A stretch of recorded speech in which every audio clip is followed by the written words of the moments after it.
Welcome back to the Here's the Deal channel. ABC 15 Arizona did a good job revealing what most of us here already know. The cops collude and conspire against the very public they claim to be protecting and serving.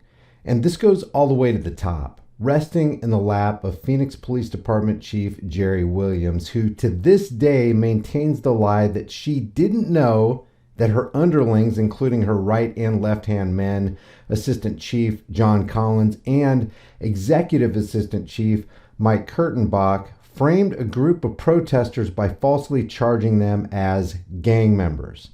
In a collection of recorded conversations, Phoenix Police Chief Jerry Williams' top aides privately stated that she misled the city council and the public in the wake of an ABC 15 investigation that exposed how police and prosecutors, remember, they're all in this together, falsely charged protesters as gang members.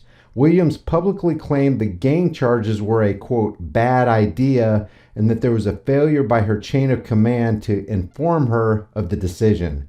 But according to them, Chief Williams knew about it the whole time.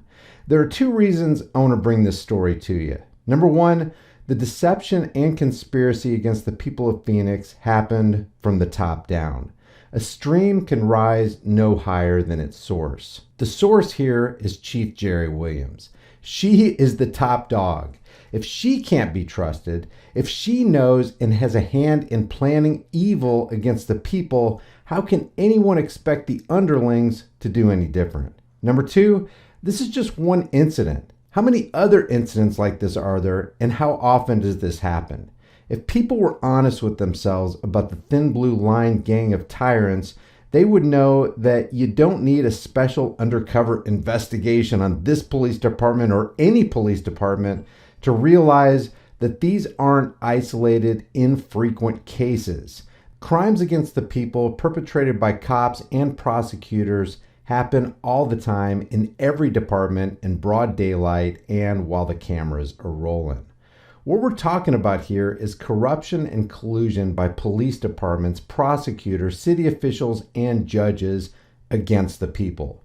It's a whole network of criminals aligned against the people in the interests of power and profit. You want a profitable police department? Well, you have to make arrests. Money flows when the prison doors close.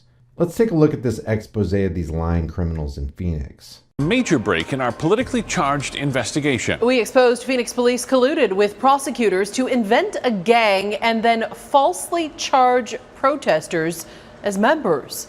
So before we move on from here, the cops from the top down made everything up. And this is on a group of people who are not engaged in criminal activity.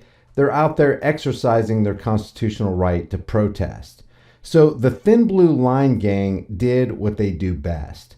They created criminals so that they could charge them and make money. Now, ABC 15 Chief Investigator Dave Biskobing is back with a new bombshell.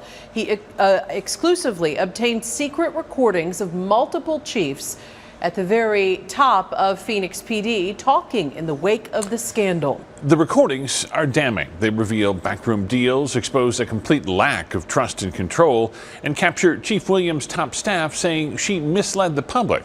Here's Dave to take us through the tapes.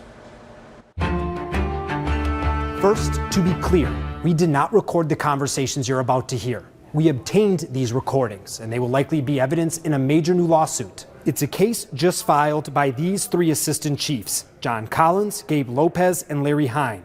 They were blamed and demoted for the scandal. The assistant chiefs claim they were made to be scapegoats to protect the chief, and the recordings back up those claims. And you're about to hear the proof.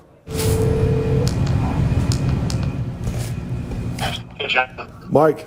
You're listening to a phone call between two chiefs on the 4th floor of Phoenix PD. It's Assistant Chief John Collins and his boss, Executive Assistant Chief Mike Kurtenbach, the department's second in command. I'll just say it. You now have to say it. You just got anyway, I'll just leave it at that. It's August 13th, 2021, the day after Phoenix publicly released the results of an outside investigation by a law firm into the protest scandal. The investigation found Collins, Lopez, and Hine attended a planning meeting with the county attorney's office days before prosecutors decided to charge protesters as gang members. The three assistant chiefs swore they informed Kurtenbach and Williams about the plan repeatedly. Williams and Kurtenbach told outside investigators they didn't know and remained in the dark. There's some poetic justice for you.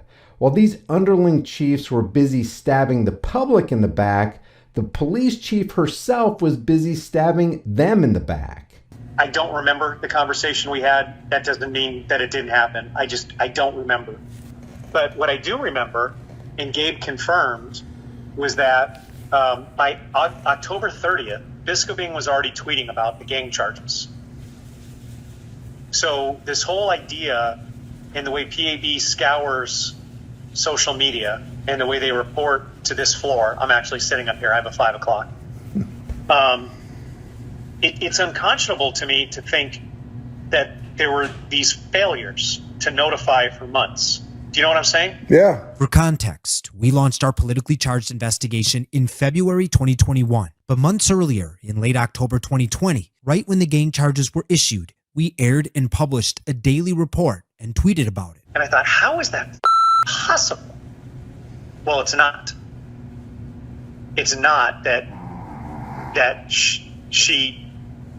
nobody knew about this. Nobody, to include the city manager, until February? It's just crazy to me. Yeah, I think a lot of things are crazy right now. Our investigation exposed the gang charges against these protesters were built on wild lies and exaggerations. A Phoenix sergeant testified the group was comparable to the Bloods, Crips, and Hells Angels. Wild lies and exaggerations. Any of this sound familiar to you? Treating the public as common criminals so that the bloodhound prosecutors can give the appearance that they're removing bad people off the street so they can justify their existence as prosecutors. Systems were bypassed.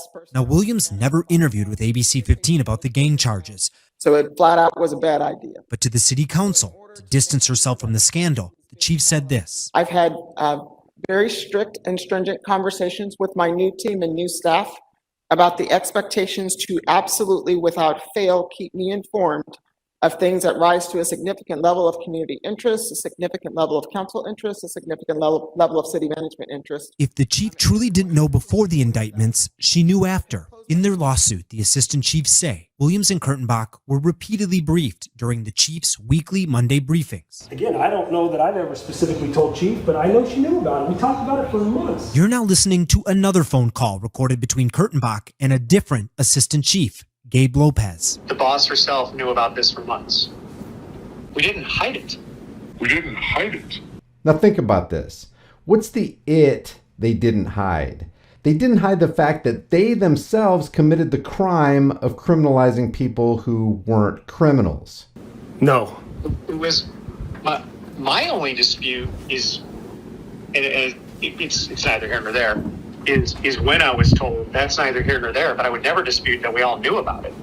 That would be insane, absolutely insane.